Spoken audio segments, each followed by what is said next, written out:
Hey, Ms. Tone here with some announcements for rising seniors about the painted parking spaces.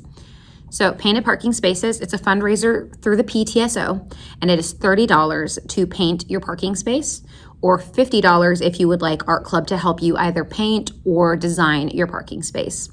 You do need to still provide your own paints and supplies and materials, and there's a list of approved materials on the PTSO's website, as well as a Google form to fill out and pay for your parking space. The few dates we have set aside right now are June 4th, June 6th, and June 12th, and we plan on adding more dates as necessary. And if you did say that you wanted Art Club to help with your parking space, be sure to stop by my classroom, A146, before the end of the school year so that we can discuss what your plan is for your parking space and make sure that we have all of the appropriate materials, and we can help guide you with what paints and materials you need to purchase for these painting dates.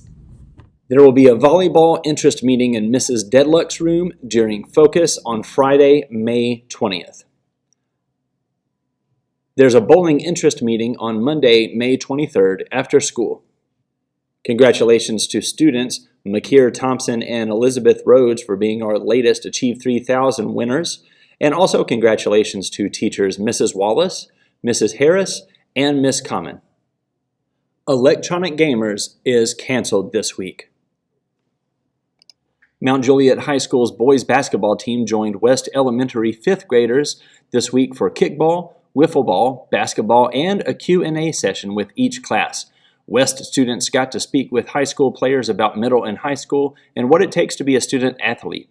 5th grade teacher Mrs. Crumpton told Coach Drake, "Thanks again for coming to West. Our students really look up to these young men and they loved having the chance to work with them.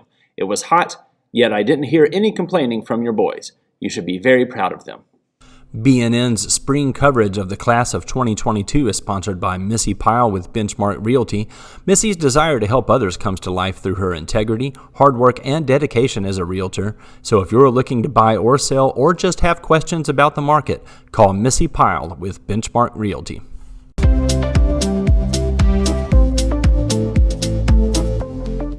I think for a lot of people in particular, math is one of those subjects that is very intimidating. Right, you go in and there's a lot of times you don't exactly know what you're doing, but I think that's an aspect I really enjoy about Mu Alpha Theta. It is a challenge. It's like almost solving a puzzle in a lot of ways, and I feel like that is something that is very rewarding to be able to go in and do. I loved how we all just gathered together and learn all the math that were like interests, like we did like different kinds of math, and there's people presenting their like research of math, and there's some people who participated in the state convention. It's not like extra homework.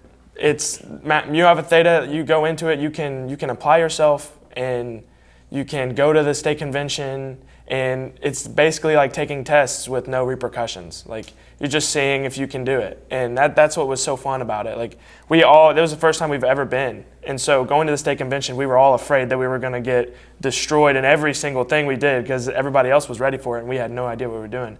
But we went in and we had a blast. We actually did pretty good too. Like we came out on top. We did pretty good, and so I think in that aspect, Mu Alpha Theta, everyone should try it. In a lot of ways, it's kind of a bunch of friends, more like a bunch of nerds, hanging out and just kind of talking about math, sometimes talking about some very interesting concepts. It's something that you can kind of just apply yourself with and have fun without worrying about difficulty, I would say.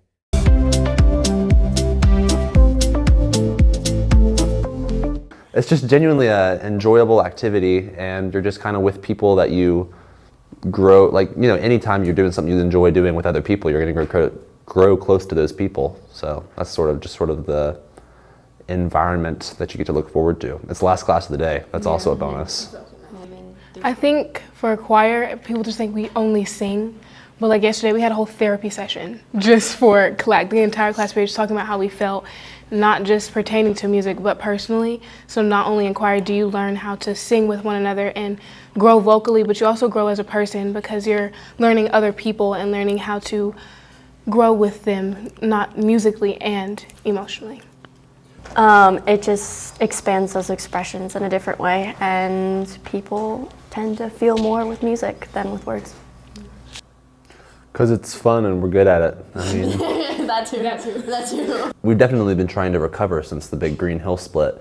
But the first 2 years that we were here, like choir was such a great little community. Like everyone was, more than any other place that I've been in the school, just sort of all on the same page. It was like a cool little, the men's choir, move choir used to be like a cool little frat. Like we were all just goofing off the whole time, and we were doing things that would have gotten us in trouble in any other area of the school. But you know, it's just like we're a little family, and Miss Elliott was kind of cool with it. Because singing is a form of self-expression without having to say how you actually feel. Like you can use other people's words to interpret your emotions.